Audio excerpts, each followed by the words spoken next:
നമസ്കാരം. ഇന്നത്തെ topic passive കമ്പോണൻസിലെ inductors ആണ്. ഇൻഡക്ടർ നമുക്കറിയാം, ഇൻഡക്ടർ ഒരു 2 ടെർമിനൽ പാസീവ് കമ്പോണന്റ് ആണ് അല്ലേ. അപ്പോൾ inductor is essentially A coil of wire with an iron core. നമുക്കറിയാം, നമ്മൾ സോളിനോയിഡ് എന്നൊക്കെ കേട്ടിട്ടുണ്ട് അല്ലേ. അതായത് ഒരു കോറിൽ, ഒരു അയൺ കോറിന് ഒരു കോയിൽ കൊണ്ട് വൈൻഡ് ചെയ്തിരിക്കുന്നു. ഇതാണ് ഇൻഡക്ടർ എന്ന് പറയുന്നത്. ഇതിന് energy can store in the form of magnetic field. Magnetic ഫീൽഡിന്റെ ഫോമിലാണ് ഇതിൽ എനർജി സ്റ്റോർ ചെയ്യുന്നത്. It allows D C and blocks A C. ഇത് നമുക്കറിയാവുന്ന കാര്യമാണ്. ഇതിനെ നമുക്ക് കോയിലിനോ ചോക്കെന്നോ റിയാക്ടറോ എന്നൊക്കെ നമുക്ക് പറയാം. ഓക്കെ.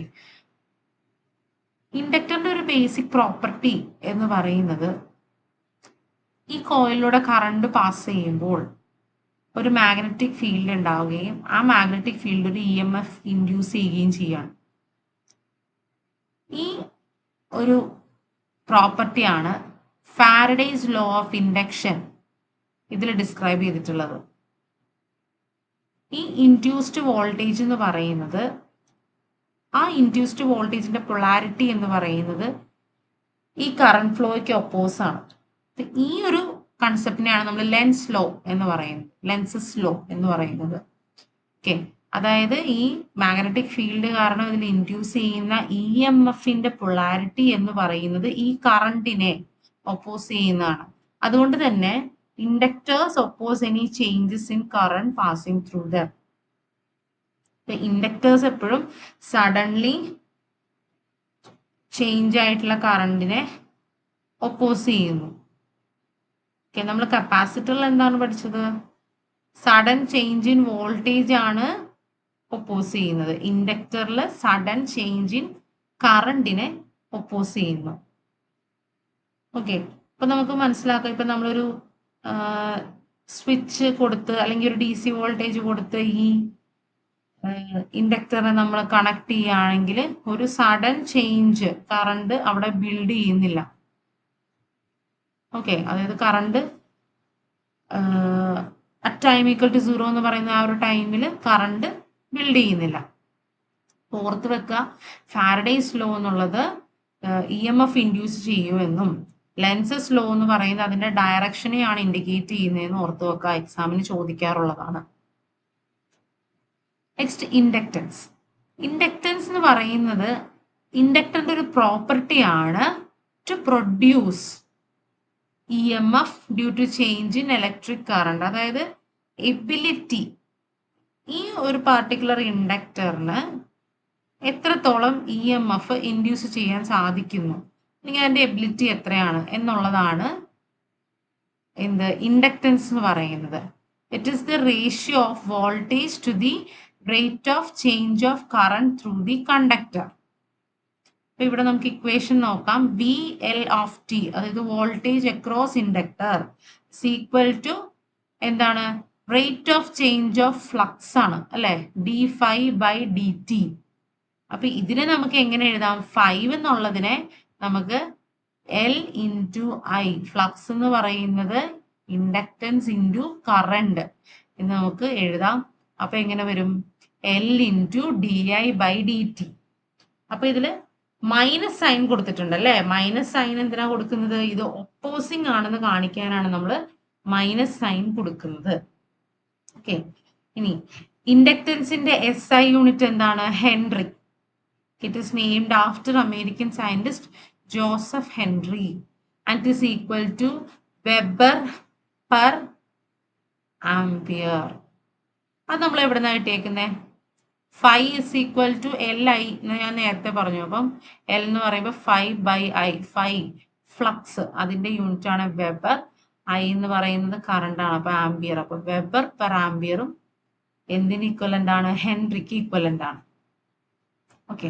അപ്പൊ നമുക്ക് ഇൻഡക്റ്റൻസ് എന്ന് പറയുന്നത് ഒരു മൈക്രോ ഹെൻറി ടു ഹെൻറി റേഞ്ചിലൊക്കെ നമുക്ക് ടിപ്പിക്കലി നമുക്ക് കിട്ടുന്ന റേഞ്ചസ് അതാണ്. ഓക്കെ. നെക്സ്റ്റ് സിമ്പിൾ ആണ്. നമുക്കറിയാം ഒരു കോയില് ചുറ്റിയിരിക്കുന്നു അല്ലെ. അപ്പൊ ഈ ഫിക്സഡ് ഉണ്ട്, വേരിയബിൾ ഉണ്ട്. അപ്പൊ ഫിക്സഡ് ആണെങ്കിൽ നമുക്ക് അതിൽ തന്നെ മെയിൻ ആയിട്ട് വരുന്ന ഒരു ക്ലാസിഫിക്കേഷൻ ആണ് air core, iron core, ferrite core. അതുപോലെ വേരിയബിൾ വരുമ്പോൾ നമ്മൾ റെസിസ്റ്റൻസിന് വേരിയബിൾ വരച്ചതുപോലെ നമ്മൾ ഏതൊരു കമ്പോണൻസ് ആണെങ്കിലും ഒരു ആരോ അല്ലെ, ചേഞ്ചിങ് എന്ന് കാണിക്കാൻ വേണ്ടി ഒരു ആരോ കൊടുക്കുന്നുണ്ട്. അതുപോലെ പ്രീസെറ്റ്സ് നമ്മൾ കപ്പാസിറ്ററിൽ പഠിച്ചു, പ്രീസെറ്റ്സ്. അതുപോലെ തന്നെയാണ് ഇൻഡക്ടറിലും പ്രീസെറ്റ്സിനും വരുന്ന സിമ്പലിന്റെ ചേഞ്ച് നിങ്ങൾ മനസ്സിലാക്കുക. നെക്സ്റ്റ് എന്താണ് ഇൻഡക്റ്റൻസ്? ഇൻഡക്റ്റൻസിന്റെ ഇക്വേഷൻ ആണ് നമുക്ക് നോക്കേണ്ടത്. ഇൻഡക്റ്റൻസിന്റെ equation L is equal to μ0 into n square A by L. Actually μ0 into μr എന്നുണ്ട്. അതായത് μr എന്ന് പറയുന്നത് ഈക്വൽ ടു 1 ആണ്. അതായത് എയറിന്റെ പെർമിയബിലിറ്റി. എന്താണ് മ്യൂ എന്ന് പറയുന്നത്? മ്യൂ എന്ന് പറയുന്നത് പെർമിയബിലിറ്റി ആണ്. അതായത് ability of a material to concentrate magnetic flux. അപ്പൊ നമുക്കറിയാം റിലേറ്റീവ് പെർമിയബിലിറ്റി എന്ന് പറയുന്നൊരു കൺസെപ്റ്റ് ഉണ്ട്. മ്യൂ എന്ന് പറയുന്നത് പെർമിയബിലിറ്റി, അതായത് ആക്ച്വൽ പെർമിയബിലിറ്റി. μ0 എന്ന് പറയുന്നത് പെർമിയബിലിറ്റി ഓഫ് ഫ്രീ സ്പേസ്. അത് 4π × 10⁻⁻⁷ ഇങ്ങനെയാണ് നമുക്ക് വാല്യൂ വരുന്നത്. ദെൻ μr എന്ന് പറയുന്നത് റിലേറ്റീവ് പെർമിയബിലിറ്റി. അപ്പം എയർ കോർ ആണെങ്കിൽ നമ്മൾ അത് 1 ആയിട്ടാണ് കൺസിഡർ ചെയ്യുന്നത്. അതാണ് ഇവിടെ ഇക്വേഷനിൽ L is equal to μ0 n square A by L, where n is the number of turns of the coil, A is the cross sectional area of the core, then L is the length of the core. അപ്പൊ നമുക്ക് ഇനി ഇത് മനസ്സിലാക്കാൻ എന്ത് സാധിക്കും? L എന്ന് പറയുന്നത് it is directly proportional to the relative permeability of the core, അല്ലെങ്കിൽ പെർമിയബിലിറ്റി ഓഫ് ദി കോർ എന്ന് നമുക്ക് പറയാം. Then it is directly proportional to the cross sectional area of core അല്ലെ. നെക്സ്റ്റ് n എന്ന് പറയുന്നത് എന്താണ്? Directly proportional to the square of the number of turns of the coil. Then എന്താണ്? Inversely proportional to the length of the coil. ഇത്രയും കാര്യങ്ങളാണ് ഒരു ഇൻഡക്റ്റൻസിനെ effect ചെയ്യുന്ന factors എന്ന് പറയുന്നത്. Cross sectional area of the core എന്നാണ് കേട്ടോ. Length of the coil, cross sectional area of the core, number of turns of the coil, permeability of the core material. എന്താണ് permeability? Ability of material to concentrate magnetic flux. ഇത്രയും കാര്യങ്ങളാണ് dependence ഉള്ള factors. അപ്പം ഇത് എക്സാമിന് ചോദിക്കാറുണ്ട്. Next self inductance. എന്താണ് self inductance എന്ന് പറയുന്നത്? നേരത്തെ പറഞ്ഞ പോലെ തന്നെ ഇൻഡക്റ്റൻസ് എന്ന്, അതായത് നോർമലി ഇൻഡക്റ്റൻസ് എന്ന് പറയുന്നതാണ് സെൽഫ് ഇൻഡക്റ്റൻസ് എന്ന് പറയുന്നത്. അതായത് ഒരു കോയിലിൽ, അതായത് ഒരു സെൽഫായിട്ടുള്ള ഒരു കോയിലിൽ തന്നെ ഇൻഡ്യൂസ് ചെയ്യുന്ന EMF, അതിനെ എത്രത്തോളം ഇൻഡ്യൂസ് ചെയ്യാൻ പറ്റും എന്നുള്ള ഒരു എബിലിറ്റി, അതിനെയാണ് നമ്മൾ സെൽഫ് ഇൻഡക്റ്റൻസ് എന്ന് പറയുന്നത്. നേരത്തെ നമ്മൾ പറഞ്ഞു EMF divide by rate of change of current ആണ് എന്ന് നമ്മൾ പറഞ്ഞു. Then L is equal to, അപ്പൊ ഇതിനെ നമുക്ക് വേറെ രീതിയിൽ എങ്ങനെയൊക്കെ എഴുതാം എന്നുള്ളതാണ് ഇക്വേഷൻസ് കൊടുത്തിട്ടുള്ളത്. L is equal to N into 5/I. Okay, നമ്മൾ നേരത്തെ റേറ്റ് ഓഫ് ചേഞ്ച് ഓഫ് പറഞ്ഞ പോലെ 5/I. അപ്പം ഈ 5 എന്നുള്ളത് B into A എന്ന് കൊടുക്കാം. അതായത് magnetic flux is equal to magnetic flux density into area. അപ്പൊ N into B into A by I എന്ന് കൊടുക്കാം. വീണ്ടും ആ ഒരു ഇക്വേഷനെ നമുക്ക് എങ്ങനെ എഴുതാം? B എന്നുള്ളത് μ0 into N into I by L എന്ന് എഴുതാം. അതായത് ഒരു മാഗ്നറ്റിക് ഫ്ലക്സ് ഡെൻസിറ്റിയുടെ ഇക്വേഷൻ ആണ്. അപ്പം ഇതെല്ലാം കൂടി ഫൈനലി നമ്മൾ ചേർക്കുമ്പോൾ എന്ത് വരും? μ0 into N square into A by L. നമ്മൾ ഫൈനലി അവിടെ എഴുതിയ, നമ്മൾ ആദ്യം കണ്ട ഇൻഡക്റ്റൻസിന്റെ ഇക്വേഷൻ തന്നെ വരികയാണ്. ഓക്കെ, അപ്പൊ സെൽഫ് ഇൻഡക്റ്റൻസ് എന്ന് പറയുന്നത് ആ കോറിന് തന്നെ ഉണ്ടാവുന്ന ഇമ്പാക്റ്റ് ആണ് അല്ലെ, അതിന്റെ ഒരു എബിലിറ്റിയാണ്. എന്തിനെ ഡിപ്പെൻഡ് ചെയ്യുന്നു? IMF എന്തിനെ ഡിപ്പെൻഡ് ചെയ്യുന്നു? റേറ്റ് ഓഫ് ചേഞ്ച് ഓഫ് കറണ്ടിനെ ഡിപ്പെൻഡ് ചെയ്യുന്നു. അപ്പൊ ഇതിനകത്ത് ഓരോ ടേംസ് നമുക്ക് നോക്കാം. അതിന്റെ യൂണിറ്റ്സും പറഞ്ഞിട്ടുണ്ട്. എൽ എന്ന് പറയുന്നത് ഇൻഡക്റ്റൻസ് ആണ്, അത് ഹെൻറീസിൽ റെപ്രസെന്റ് ചെയ്യുന്നു. N number of turns, phi magnetic flux, I ആംപിയറിലാണ്, അത് കറണ്ട് ആണ്. D magnetic flux density. ഇത്രയും ഇക്വേഷൻസ് ജസ്റ്റ് നോക്കുക. പ്രോബ്ലംസ് വരുമ്പോൾ നമുക്ക് അറ്റംപ്റ്റ് ചെയ്യാൻ പറ്റണം. Next mutual induction. Mutual induction എന്ന് പറയുന്നത് ഒരു കോയിൽ കാരണം, അതായത് ഒരു കോയിലിൽ പ്രൊഡ്യൂസ് ചെയ്യുന്ന മാഗ്നറ്റിക് ഫീൽഡ് കാരണം മറ്റു കോയിലിൽ അല്ലെങ്കിൽ വേറൊരു കോയിലിൽ ഒരു വോൾട്ടേജ് ഇൻഡ്യൂസ് ചെയ്യുന്നു. എന്താണ് ഒരു മ്യൂച്വൽ ഇൻഡക്റ്റൻസിന് നമുക്കൊരു ജനറൽ എക്സാമ്പിൾ പറയാൻ പറ്റുന്ന എന്താണ്? ഒരു ട്രാൻസ്ഫോമർ പറയാം അല്ലെ. പ്രൈമറിയിൽ ഉണ്ടാവുന്ന ഒരു മാഗ്നറ്റിക് ഫ്ലക്സ് സെക്കൻഡറിയിൽ എന്ത് ചെയ്യുന്നു? വോൾട്ടേജ് ഇൻഡ്യൂസ് ചെയ്യിക്കുന്നു അല്ലെ, അതൊരു എക്സാമ്പിൾ അല്ലേ. അപ്പം mutual inductance is the interaction of one coils magnetic field on another coil as it induce a voltage in the adjacent coil. അപ്പൊ മ്യൂച്വൽ ഇൻഡക്റ്റൻസ് എന്ന് പറയുമ്പോൾ നമുക്ക് എന്തൊക്കെ കൺസിഡർ ചെയ്യണം? രണ്ട് കോയിലിന്റെയും നമ്പർ ഓഫ് ടേൺസിനെ ഇത് ഡിപ്പെൻഡ് ചെയ്യും അല്ലെ. അപ്പൊ ഇത് രണ്ട് കോയിലും അടുപ്പിച്ച് വെക്കുന്ന അനുസരിച്ചും ഡിസ്റ്റൻസ് കൂട്ടി, സെപ്പറേഷൻ എന്ന് പറയുന്ന ആ ഒരു ഡിസ്റ്റൻസ് കുറയുന്നതും കൂടുന്നതും അനുസരിച്ചുള്ള ഒരു ഡിഫറൻസും എന്തിൽ വരും? ഈ മ്യൂച്വൽ ഇൻഡക്റ്റൻസിൽ വരും അല്ലെ. അപ്പൊ ഇതിന്റെ ഒരു ഇക്വേഷൻ ആണ് MS equal to mu 0 mu R A into N1 N2 അല്ലെ. അതിൽ N1 എന്ന് പറയുന്നത് എന്താണ്? Number of turns in the first coil. N2 എന്ന് പറയുന്നത് number of turns in the second coil. Then എന്താണ് ഉള്ളത്? A എന്ന് പറയുന്നത് cross sectional area of the core. അപ്പം ഇത് വെച്ചിട്ട് നമുക്ക് മ്യൂച്വൽ ഇൻഡക്റ്റൻസ് കാൽക്കുലേറ്റ് ചെയ്യാൻ പറ്റും. ഈ മ്യൂച്വൽ ഇൻഡക്റ്റൻസ് എന്ന് പറയുന്നതും ഫ്ലക്സിനെ ഡിപ്പെൻഡ് ചെയ്യുന്ന ഒരു കാര്യമല്ലേ. അപ്പം M12 അതായത് mutual inductance of the second coil respect to first coil അല്ലെ, അതെന്ന് പറയുന്നത് N2 ഇൻറ്റു 512/I1. അപ്പൊ ഇതിൽ നമുക്ക് വേറൊരു ഇക്വേഷൻ കൂടി ജനറേറ്റ് ചെയ്യുന്നുണ്ട്. MS equal to root of L1 L2. അതായത് L1 എന്താ? ഫസ്റ്റ് കോയിലിന്റെ ഇൻഡക്റ്റൻസ്, L2 സെക്കൻഡ് കോയിലിന്റെ ഇൻഡക്റ്റൻസ്. അപ്പൊ ഇതിന്റെ സ്ക്വയർ റൂട്ട് എടുക്കുകയാണെങ്കിൽ, ഇതിന്റെ പ്രോഡക്റ്റിന്റെ സ്ക്വയർ റൂട്ട് എടുക്കുകയാണെങ്കിൽ നമുക്ക് എന്ത് കിട്ടും? മ്യൂച്വൽ ഇൻഡക്റ്റൻസ് കിട്ടും.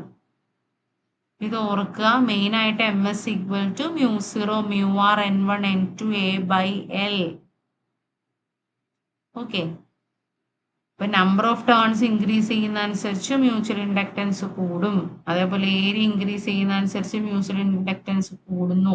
ലെങ്ത് കൂടുന്ന അനുസരിച്ച് മ്യൂച്വൽ ഇൻഡക്റ്റൻസ് കുറയുന്നു. ഇത്രയും കാര്യങ്ങളാണ് നമ്മൾ നോക്കേണ്ടത്. നെക്സ്റ്റ് കോഎഫിഷ്യന്റ് ഓഫ് കപ്ലിംഗ് എന്താ നോക്കാം. അതായത് നമ്മൾ മ്യൂച്വൽ ഇൻഡക്റ്റൻസിന്റെ കാര്യം പറഞ്ഞു. അപ്പൊ രണ്ട് കോയിൽസ് എടുക്കുകയാണെങ്കിൽ അത് മാഗ്നറ്റിക്കലി കപ്പിൾഡ് ആണ് എന്ന് പറയണമെങ്കിൽ, അതായത് ഒരു ഫുള്ളി അല്ലെങ്കിൽ പാർഷ്യലി മാഗ്നറ്റിക്കലി കപ്പിൾഡ് ആണ് എന്ന് പറയാനുള്ള ഒരു പാരാമീറ്റർ ആണ് എന്ത്? ഈ കോഎഫിഷ്യന്റ് ഓഫ് കപ്ലിംഗ് എന്ന് പറയുന്നത്. അതായത് എത്രത്തോളം ഇത് കപ്പിൾഡ് ആണ്. ഇതിന്റെ കപ്ലിംഗ് ഒരു പെർസെൻറ്റേജ് എന്ന് വേണമെങ്കിൽ പറയാം. കപ്ലിംഗ് പെർസെൻറ്റേജ് എന്തോരം വരുന്നുണ്ട്, ഇൻഡക്റ്റീവ് കപ്ലിംഗ് എത്രത്തോളം വന്നിട്ടുണ്ട് എന്നുള്ളതാണ് ഈ കോഎഫിഷ്യന്റ് ഓഫ് കപ്ലിംഗ് എന്ന് പറയുന്നത്. and it is equal to k എന്നാണ് റെപ്രസെന്റ് ചെയ്യുന്നത് and is equal to m by root of L1 L2. നമ്മൾ നോക്കുക k equal to 1 ആണെങ്കിൽ രണ്ട് കോയിലും പെർഫെക്റ്റ്ലി കപ്പിൾഡ് ആണ്. ഓക്കെ, k greater than 0.5 ആണെങ്കിൽ it is tightly coupled. k is equal to less than 0.5 ആണെങ്കിൽ loosely coupled ആണെന്ന് പറയും. Okay, ഇനി k equal to 0 ആണെങ്കിലോ ലിങ്കിങ് നടന്നിട്ടില്ല, കപ്ലിംഗ് നടന്നിട്ടില്ല. അതായത് one coil does not link with the other coil എന്ന് നമുക്ക് പറയാം k equal to 0 ആണെങ്കിൽ. ഓക്കെ, അപ്പോൾ നമുക്ക് k equal to 1 ആണെങ്കിൽ പെർഫെക്റ്റ് ആണ്, പെർഫെക്റ്റ്ലി കപ്പിൾഡ് ആണ്. k equal to 0 ആണെങ്കിൽ നോട്ട് കപ്പിൾഡ് ആണ്. k greater than 0.5 ആണെങ്കിൽ tightly coupled. k less than 0.5 loosely coupled. ഇത് നമുക്ക് ക്വസ്റ്റ്യൻ വരാം. ദെൻ കോറിനനുസരിച്ച് നമ്മൾ ഉപയോഗിക്കുന്ന കോറിനനുസരിച്ച് ഈ കേക്ക് പല വാല്യൂസ് ആണ് വരുന്നത്. എയർ കോർ ആണെങ്കിൽ ഇതിന്റെ ഒരു റേഞ്ച് വരുന്നത് 0.05 to 0.3. ഇതാണ് എയർ കോർ കോയിൽസിലൊക്കെ വരുന്ന കെയുടെ വാല്യൂയുടെ റേഞ്ച്. ദെൻ അയൺ കോർ ആണെങ്കിൽ കെ എന്ന് പറയുന്നത് ഓൾമോസ്റ്റ് ഈക്വൽ ടു യൂണിറ്റി ആയിരിക്കും. Okay, next inductors in series. നമുക്കറിയാം സീരീസിൽ കണക്ട് ചെയ്യുക എങ്ങനെയാണെന്ന് അറിയാം അല്ലെ. ഒരു കോയില് മറ്റൊരു കോയില് അങ്ങനെ ഒരു എൻഡ് മറ്റേ എൻഡുമായിട്ട് കണക്ട് ചെയ്യുന്ന രീതിയിലാണ് നമ്മൾ സീരീസ് ആയിട്ട് കണക്ട് ചെയ്യുന്നത് അല്ലെ. റെസിസ്റ്റേഴ്സ് ഒക്കെ കണക്ട് ചെയ്യുന്നത് പോലെ തന്നെ. അപ്പൊ ഇവിടെ റെസിസ്റ്റേഴ്സിന് നമ്മൾ എങ്ങനെ പറഞ്ഞു അതുപോലെ തന്നെയാണ് ഇൻഡക്ടേഴ്സിൽ. ഇവിടെ എന്താ പ്രത്യേകത? സീരീസ് ആകുമ്പോൾ നമ്മൾ ഈ ഫിഗറിൽ നോക്കി A to B series connection കൊടുത്തിരിക്കുകയാണ്. 3 ഇൻഡക്ടേഴ്സ് ഉണ്ട്. ഇപ്പൊ കറണ്ട് പാസ് ചെയ്യുന്നത് സെയിം ആയിരിക്കും, വോൾട്ടേജ് ഇൻഡ്യൂസ് ചെയ്യുന്നത് ഡിഫറെന്റ് ആയിരിക്കും. അപ്പൊ അതിനെ ഇക്വേഷൻ നമ്മൾ ചെയ്തു വരികയാണെങ്കിൽ നമുക്ക് ഫൈനലി ടോട്ടൽ ഈക്വലന്റ് ഇൻഡക്ടർ അല്ലെങ്കിൽ ഇൻഡക്ടൻസ് എന്ന് പറയുന്നത് അതിന്റെ സം ആയിരിക്കും. L1 plus L2 plus L3 plus up to Ln. Okay, ഇനി അടുത്തത് കാണിച്ചിരിക്കുന്നത് ക്യുമുലേറ്റീവ്ലി കപ്പിൾഡ് സീരീസ് ഇൻഡക്ടർ. അപ്പൊ നേരത്തെ നമ്മൾ ഒരു സെൽഫ് ഇൻഡക്ടൻസ് ഉള്ള കാര്യങ്ങൾ മാത്രമാണ് പറഞ്ഞത്. അടുത്തത് ഈ സീരീസ് കണക്ഷനിൽ തന്നെ മ്യൂച്വൽ ഇൻഡക്ടൻസ് കൺസിഡർ ചെയ്യുകയാണെങ്കിൽ നമുക്ക് 2 ടൈപ്പ് മ്യൂച്വൽ ഇൻഡക്ടൻസ് ആണ് സീരീസ് കണക്ഷനിൽ വരുന്നത്. ഓക്കെ, അതിൽ ഫസ്റ്റ് വൺ ആണ് ക്യുമുലേറ്റീവ്ലി കപ്പിൾഡ് അല്ലെങ്കിൽ സീരീസ് എയ്ഡിങ് എന്ന് പറയും. Series aiding. ഓക്കെ, ഇതെന്ന് പറയുന്നത് ഈ കോയിലിൽ പ്രൊഡ്യൂസ് ചെയ്യുന്ന മാഗ്നറ്റിക് ഫ്ലക്സ് സെയിം ഡയറക്ഷൻ ആണെങ്കിൽ to the flow of current through the okay അതിന്റെ കറണ്ട് ഫ്ലോ ചെയ്യുന്ന സെയിം ഡയറക്ഷനിലാണ് മാഗ്നറ്റിക് ഫ്ലക്സ് പ്രൊഡ്യൂസ് ചെയ്യുന്നതെങ്കിൽ അതിനെ ക്യുമുലേറ്റീവ് കപ്പിൾഡ് എന്ന് പറയും. ഓക്കെ, അതായത് രണ്ട് കോയിലും കറണ്ട് എൻറ്റർ ചെയ്യുക അല്ലെങ്കിൽ ലീവ് ചെയ്യുന്നതിന്റെ ഡയറക്ഷൻ സെയിം ആയിരിക്കും. ഇപ്പൊ ഇവിടെ ഫസ്റ്റ് വണ്ണിൽ A, B, C, D 4 nodes കൊടുത്തിട്ടുണ്ട് അല്ലെ. അപ്പം A to B ആണ് ഇവിടെ കറണ്ട് ഫ്ലോ. അപ്പൊ ഇവിടെയും C to D ആണ് നെക്സ്റ്റ് കോയിലിലെ കറണ്ട് ഫ്ലോ അല്ലെ. അതായത് ഒരു സൗത്ത് ടു നോർത്ത്. അപ്പൊ സെയിം ഡയറക്ഷനിലാണ് കറണ്ട് ഫ്ലോയും ആന്റി ഫ്ലക്സും ഉള്ളത്. ഇങ്ങനെ വരുമ്പോ എന്താണ്? ഇതിനെ നമ്മൾ സീരീസ് എയ്ഡിങ് എന്ന് പറയും. അപ്പൊ അവിടെ വരുന്ന ടോട്ടൽ ഇൻഡക്ടൻസ് എന്ന് പറയുന്നത് L1 plus L2 plus 2M. Okay, next differently coupled. Differently coupled എന്ന് പറയുന്നത് if the magnetic flux produced by the inductors are in the opposite direction to each other. Magnetic flux produce ചെയ്യുന്നത് രണ്ടും രണ്ട് ഡയറക്ഷനിലാണെങ്കിൽ ഇപ്പം A, B, C, D എന്ന് പറയുന്ന നോട്ട്സിൽ നിങ്ങൾ ആ മാഗ്നറ്റിക് ഫീൽഡ് എഴുതിയേക്കുന്നത് നോക്കിയാൽ മതി. ഒരെണ്ണം നോർത്ത് ടു സൗത്ത് ആണെങ്കിൽ ഒരെണ്ണം സൗത്ത് ടു നോർത്ത് ആണ്. അപ്പൊ രണ്ടും രണ്ട് ഡയറക്ഷനിലാണ് ഫ്ലക്സ് പ്രൊഡ്യൂസ് ചെയ്തിരിക്കുന്നത്. അതേപോലെ കോയിലുകൾ എടുക്കുകയാണെങ്കിൽ കറണ്ട് എൻറ്റർ ചെയ്യുകയും ലീവ് ചെയ്യുന്ന ടെർമിനൽസിന് വ്യത്യാസമുണ്ട്. ഓപ്പോസിറ്റ് ഡയറക്ഷനിലാണ്. അതായത് ഫസ്റ്റ് A, B എന്നൊരു പോയിന്റ് എടുക്കുമ്പോൾ B to A ആണ് കറണ്ട് ഫ്ലോ എങ്കിൽ C, D യിൽ C to D ആണ് കറണ്ട് ഫ്ലോ. ഈ ഒരു ഫിഗറിൽ അപ്പൊ നമുക്ക് എന്ത് മനസ്സിലാക്കാം, ഇത് ഓപ്പോസിംഗ് ആണ്, അതായത് സീരീസ് ഒപ്പോസിംഗ് എന്ന് പറയാം, അല്ലെങ്കിൽ ഡിഫറൻഷ്യലി കപ്പിൾഡ് എന്ന് പറയാം. ഇതിന്റെ ഈക്വലന്റ് ഇൻഡക്റ്റൻസ് എന്ന് പറയുന്നത് L1 plus L2 minus 2M. അപ്പൊ ഓർക്കുക, സീരീസ് എന്ന് പറയുമ്പോൾ ഓൾറെഡി ഇൻഡക്റ്റൻസ് അഡീഷൻ ആണ് ചെയ്യുന്നത്. അപ്പം മ്യൂച്വൽ ഇൻഡക്റ്റൻസ് എയ്ഡിങ് ആണെങ്കിൽ, അതായത് ക്യുമുലേറ്റീവ് ആണെങ്കിൽ അതിന്റെ കൂടെ ആഡ് ചെയ്യുന്നു, ഡിഫറൻഷ്യലി ആണ് അല്ലെങ്കിൽ ഓപ്പോസിംഗ് ആണെങ്കിൽ അതിന്റെ കൂടെ മൈനസ് ചെയ്യുന്നു. Okay, next parallel. Inductors parallelly connect ചെയ്യുമ്പോൾ, പാരലൽ കണക്ഷനിൽ എന്താ പ്രത്യേകത, ഓരോ ബ്രാഞ്ചിലും പാരലായിട്ട് കണക്ട് ചെയ്യുന്ന ഓരോ ബ്രാഞ്ചിലും ഈക്വൽ വോൾട്ടേജ് ആണുള്ളത്, പക്ഷെ ഡിഫറെന്റ് കറണ്ട് ആണുള്ളത്. അത് വെച്ചിട്ട് നമ്മൾ കാൽക്കുലേറ്റ് ചെയ്യുകയാണെങ്കിൽ ടോട്ടൽ ഇൻഡക്ടൻസ് എന്ന് പറയുന്നത് 1/LT എന്ന് പറയുന്നത് 1/L1 plus 1/L2 plus 1/L3 up two plus 1/L1 ആണ്. അപ്പൊ നമ്മൾ നേരത്തെ പറഞ്ഞ പോലെ ഇതിലും മ്യൂച്വൽ ഇൻഡക്ടൻസ് എന്ന് പറയുന്ന ഒരു കൺസെപ്റ്റ് നമ്മൾ എടുക്കുകയാണെങ്കിൽ രണ്ട് ടൈപ്പ് മ്യൂച്വലി കപ്പിൾഡ് ഇൻഡക്ടേഴ്സ് ആണ് വരുന്നത്. ഒന്ന് പാരലൽ എയ്ഡിങ് എന്ന് പറയും. Okay, parallel aiding. Parallel aiding എന്ന് പറയുമ്പോൾ എന്താ, എയ്ഡിങ് ഞാൻ നേരത്തെ പറഞ്ഞു ഒരേ ഡയറക്ഷനിലായിരിക്കും എന്ത്, മാഗ്നറ്റിക് ഫ്ലക്സ് പ്രൊഡ്യൂസ് ചെയ്യുന്നത്. അപ്പൊ അവിടെ എന്ത് സംഭവിക്കുന്നു, ഇവിടെ പാരലൽ ആണ്, അപ്പം മ്യൂച്വലി കപ്പിൾഡ് പാരലൽ എയ്ഡിങ് അല്ലെ.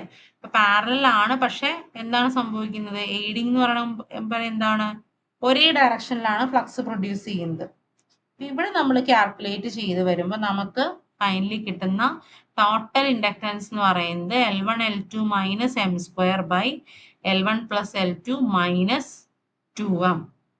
Okay, next parallel opposing inductors. അപ്പൊ പാരലൽ ഓപ്പോസിംഗ് ആകുമ്പോൾ എന്ത് സംഭവിക്കുന്നു, എന്താണ് സംഭവിക്കുന്നത്, ഇതിന്റെ മാഗ്നറ്റിക് ഫ്ലക്സ് ഓപ്പോസിറ്റ് ആയിട്ടാണ് പ്രൊഡ്യൂസ് ചെയ്യുന്നത് അല്ലെ, ഓപ്പോസിംഗ് ഡയറക്ഷനിലാണ് ഇത് പ്രൊഡ്യൂസ് ചെയ്യുന്നത്. അപ്പോൾ ഇതിന്റെ ടോട്ടൽ ഇൻഡക്ടൻസ് എന്ന് പറയുന്നത് L1 L2 minus M square by L1 plus L2 plus 2M. LR series circuit. നമ്മൾ കപ്പാസിറ്ററിലെ ട്രാൻസിയന്റ് റെസ്പോൺസ് പഠിച്ചതുപോലെ തന്നെ ഇൻഡക്ടേഴ്സിലെ ട്രാൻസിയന്റ് റെസ്പോൺസ് എങ്ങനെയാണെന്ന് നമുക്ക് നോക്കാം. ഈ ഫിഗറിൽ കാണുമ്പോൾ തന്നെ നമുക്കറിയാം കറണ്ട് ആണ് ബ്ലൂവിൽ കാണിച്ചിട്ടുള്ളത് അല്ലെ. ബ്ലൂ ഗ്രാഫിൽ നോക്കുക, ബ്ലൂ ലൈനിൽ കറണ്ട് ആണ് കാണിച്ചിട്ടുള്ളത്, വയലറ്റ് കളറിൽ വോൾട്ടേജ് ആണ് കാണിച്ചിട്ടുള്ളത്. അപ്പം നമുക്കറിയാം കറണ്ട് ഇൻഡക്ടർ കറണ്ടിന്റെ സഡൻ ചേഞ്ചസിനെ ഒപ്പോസ് ചെയ്യുന്നു. അപ്പൊ ഇനിഷ്യലി കറണ്ട് 0 ആണ് അല്ലെ, വോൾട്ടേജ് മാക്സിമം ആയിരിക്കും. അപ്പൊ നിങ്ങൾക്ക് ഇതിനകത്ത് നോക്കുമ്പോൾ അറിയാം ഇനിഷ്യലി കറണ്ട് 0 ആണ്, വോൾട്ടേജ് മാക്സിമം ആണ് അല്ലെ. അപ്പൊ eventually time is greater than 0 ആകുമ്പോൾ കറണ്ട് ഇവൻച്വലി ഇൻക്രീസ് ചെയ്യുകയും അറ്റ് 5 ടോയിൽ ഇത് സ്റ്റഡി സ്റ്റേറ്റ് വാല്യൂവിൽ എത്തുകയും ചെയ്യുന്നു. അതേപോലെ വോൾട്ടേജോ നേരെ റിവേഴ്സ് അല്ലെ, മാക്സിമത്തിൽ നിൽക്കുന്ന വോൾട്ടേജ് 5 ടോ എത്തുമ്പോഴേക്കും 0 ആവുന്നു. ഇവിടെ ടോ എന്ന് പറയുന്നതാണ് ഇതിന്റെ ടൈം കോൺസ്റ്റന്റ്. ഇൻഡക്ടർ അല്ലെങ്കിൽ LR സീരീസ് സർക്യൂട്ടിൽ ഇതിന്റെ ടൈം കോൺസ്റ്റന്റ് ടോ എന്ന് പറയുന്നത് L/R ആണ്. അപ്പൊ ഈ ഒരു സർക്യൂട്ട് എടുക്കുകയാണെങ്കിൽ ഇതിലൊരു കിർച്ചോഫ് വോൾട്ടേജ് നമ്മൾ അപ്ലൈ ചെയ്യുകയാണെങ്കിൽ V of T minus VR plus VL എന്ന് പറയുന്നത് 0 ആണ്. നമുക്കറിയാം VR എന്ന് പറയുന്നത് വോൾട്ടേജ് അക്രോസ് റെസിസ്റ്റർ, അത് I ഇൻറ്റു R ആണ്.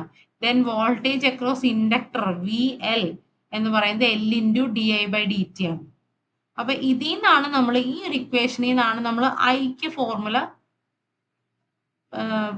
ഡിറൈവ് ചെയ്യുന്നത്. അപ്പൊ I of t is equal to V/R into 1 minus e raise to minus R t by L, അതായത് മൈനസ് ടി ബൈ ടോ എന്നാണ്. ടോ എന്നുള്ളത് L/R ആണ്, അത് സബ്സ്റ്റിറ്റ്യൂട്ട് ചെയ്യുമ്പോൾ e raise to minus R t by L എന്ന് വരുന്നു. നമ്മൾ നേരത്തെ കപ്പാസിറ്ററിൽ പഠിച്ച പോലെ തന്നെ 63.2% ആണ് 1 ടോ എത്തുമ്പോഴേക്കും കറണ്ടിന്റെ വാല്യൂ വരുന്നത്. Okay, 63% of maximum current. Then 2 toil 86%, 3 toil 95%, 4 tow 98%, 5 tow 99%. Okay, ഇവിടെ നോക്കാം വി ബി എന്ന് പറയുന്നത് ഇവിടെ കൊടുക്കുന്ന ഇൻപുട്ട് വോൾട്ടേജ് ആണ്. V B is equal to V R plus V L എന്ന് കൊടുത്തിട്ടുണ്ട് അല്ലെ, IR plus L into DI/dt. അപ്പൊ കറണ്ട് ഇൻക്രീസ് ചെയ്യുമ്പോൾ ഐ കൂടിക്കൊണ്ട് വരുമ്പോൾ എന്ത് സംഭവിക്കുന്നു rate of change of current decrease ചെയ്യുന്നു. അപ്പൊ at time t is equal to 0, t equal to 0 എന്ന് പറഞ്ഞാൽ സ്വിച്ച് ചെയ്യുന്ന ആ ഒരു മൊമെന്റ് ആണ്. ആ ഒരു മൊമെന്റിൽ സഡൻ ചേഞ്ച് നടക്കുമോ അവിടെ കറണ്ടിന്? ഇല്ല. അപ്പം ഐ ഇസ് ഈക്വൽ ടു 0 ആണ്. ദെൻ വി ആറും എന്താണ്? 0 ആണ്. അപ്പൊ അക്രോസ് എന്തുണ്ടാവുള്ളൂ? ഇൻഡക്ടറിന് അക്രോസ് ഉള്ള വോൾട്ടേജ് തന്നെ ആയിരിക്കും വോൾട്ടേജ് തന്നെ എന്തായിരിക്കും? അപ്ലൈഡ് വോൾട്ടേജ് ഫുള്ളും ഇൻഡക്ടറിന് അക്രോസ് ആയിരിക്കും വരുന്നത് അല്ലെ. ദെൻ ടൈം ഇൻക്രീസ് ചെയ്യുന്ന സമയത്ത് current is increasing and current maximum എത്ര വരെ പോകുന്നു? V B by R. അതേപോലെ വി ആർ എന്ന് പറയുന്നത് എന്താണ്? വി ബി ആണ്. അതായത് കറണ്ട് കൂടി വരുമ്പോൾ ഈ റേറ്റ് ഓഫ് ചേഞ്ച് കുറഞ്ഞു വരികയാണല്ലോ. അപ്പൊ increasing as time increasing IR ആണ് അവിടെ എന്തുണ്ടാവുക? ബിൽഡ് ചെയ്ത് വരുന്നത് അല്ലെ. അപ്പം as t tends to infinity എന്ന് പറയുമ്പോൾ വി ബി എന്ന് പറയുന്നത് അക്രോസ് റെസിസ്റ്ററിന് അക്രോസ് ഉണ്ടായിരിക്കും. ഓക്കെ, അപ്പൊ ശ്രദ്ധിക്കുക, ടോ എന്ന് പറയുന്നത് ഇവിടെ L ബൈ ആർ ആണ്. അതേപോലെ വോൾട്ടേജ് അക്രോസ് ഇൻഡക്ടറിന്റെ ഇക്വേഷൻ എന്താണ്? V L is equal to V B into E raise to minus T R by L. Okay, അപ്പം at T greater than 5 tau അല്ലെങ്കിൽ ആ സ്റ്റഡി സ്റ്റേറ്റ് വാല്യൂല് വരുമ്പോൾ എന്ത് സംഭവിക്കണം? ഇൻഡക്ടറിന് അക്രോസ് ഉള്ള വോൾട്ടേജ് മിനിമം അതായത് 0 ആയിരിക്കും, കറണ്ട് മാക്സിമം ആയിരിക്കും, അതേപോലെ റെസിസ്റ്ററിന് അക്രോസ് ഉള്ള വോൾട്ടേജ് മാക്സിമം ആയിരിക്കും. അപ്പൊ ഇത് വെച്ചിട്ടൊക്കെ നമുക്ക് പ്രോബ്ലംസ് ചെയ്യാം. അതായത് കറണ്ട് എത്രത്തോളം ഉണ്ട് അല്ലെങ്കിൽ ഇൻഡക്ടറിന് അക്രോസ് ഉള്ള വോൾട്ടേജ് എത്രയാണ് എന്നൊക്കെ ഉള്ളത് നമുക്ക് ഈ ഇക്വേഷൻസ് വെച്ചിട്ട് കാൽക്കുലേറ്റ് ചെയ്യാവുന്നതാണ്. ഇൻഡക്റ്റീവ് റിയാക്ടൻസ് ഇപ്പൊ നമ്മൾ നേരത്തെ കപ്പാസിറ്ററിൽ പഠിച്ചപ്പോൾ തന്നെ കപ്പാസിറ്റീവ് റിയാക്ടൻസ് പഠിച്ചു അല്ലെ. എന്താണ്? AC സർക്യൂട്ട്സിൽ നമ്മൾ ഇൻഡക്ടർ നമ്മൾ വെക്കുമ്പോൾ അതിലുണ്ടാവുന്ന ഇമ്പിഡൻസ് അല്ലെ. അപ്പൊ ഇൻഡക്റ്റീവ് റിയാക്ടൻസ് XL എന്നാണ് റെപ്രസെന്റ് ചെയ്യുന്നത്. VL by IL is equal to omega L ohm. Reactance വരുമ്പോൾ നമുക്ക് ഓമിൽ റെപ്രസെന്റ് ചെയ്യാം അല്ലെ. And it is equal to 2πfL where F is the frequency and L is the inductance. ഇവിടെ എന്താണ്? Inductive റിയാക്ടൻസിൽ എന്ത് സംഭവിക്കുന്നു? ഫ്രീക്വൻസി എന്ന് പറയുന്നത് ഡയറക്ട്ലി പ്രൊപ്പോർഷണൽ ആണ്. ഫ്രീക്വൻസി കൂടുന്ന അനുസരിച്ച് റിയാക്ടൻസ് കൂടും. അതുപോലെ ഇൻഡക്ടൻസ് കൂടുന്ന അനുസരിച്ചും റിയാക്ടൻസ് കൂടും. Next power of inductor. ഇൻഡക്ടറിൽ പവർ ഉണ്ടാവുന്നുണ്ടോ? ഒരു ഐഡിയൽ ഇൻഡക്ടർ എന്ന് പറയുമ്പോൾ അവിടെ റെസിസ്റ്റൻസ് ഇല്ല, എന്തുള്ളൂ? ഇൻഡക്ടൻസ് മാത്രമേ ഉള്ളൂ. അപ്പൊ റെസിസ്റ്റൻസ് എന്ന് പറയുന്നത് 0 ഓം ആണ്. അതായത് there is no power dissipation within the coil അല്ലെ. അപ്പോൾ ഐഡിയൽ ഇൻഡക്ടറിൽ 0 പവർ ലോസ് ആണെന്നാണ് പറയുന്നത്. ഇവിടെ പവറിന്റെ ഇക്വേഷൻ നമുക്ക് പറയാൻ പറ്റുന്നത് d/dt ഓഫ് ഹാഫ് LI². ഇതാണ് പവറിന്റെ ഒരു ഇക്വേഷൻ നമുക്ക് പറയാൻ പറ്റുന്നത്. പക്ഷെ ആക്ച്വലി എന്താണ്? 0 പവർ ലോസ് ആണ് ഐഡിയൽ ഇൻഡക്ടറിൽ ഉള്ളത്. Energy stored in inductor. എന്താണ് എനർജി സ്റ്റോർ ചെയ്യുന്ന എനർജി? ഏതാണ്? ഇവിടെ നമ്മൾ മാഗ്നറ്റിക് ഫീൽഡ് ആണ് നമ്മൾ സ്റ്റോർ ചെയ്യുന്നത് അല്ലെ. അപ്പൊ മാഗ്നറ്റിക് ഫീൽഡ് ആണ് നമ്മൾ സ്റ്റോർ ചെയ്യുന്നത്. അപ്പൊ ഐഡിയൽ ഇൻഡക്ടറിൽ നമ്മൾ നേരത്തെ പറഞ്ഞ പോലെ കപ്പാസിറ്റൻസ് ഇല്ല, റെസിസ്റ്റൻസ് ഇല്ല. As the current increases energy flows into the inductor and it is stored there within its magnetic field without loss. Okay, അപ്പം it is not released until the current decreases and the magnetic field collapses.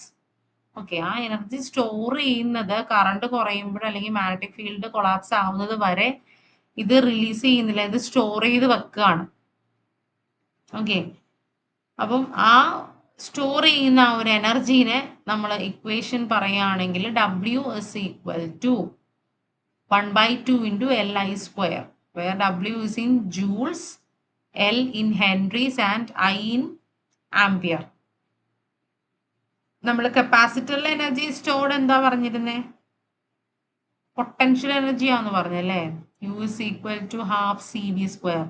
ഇവിടെ energy stored W ആണ്, W is equal to half Li square.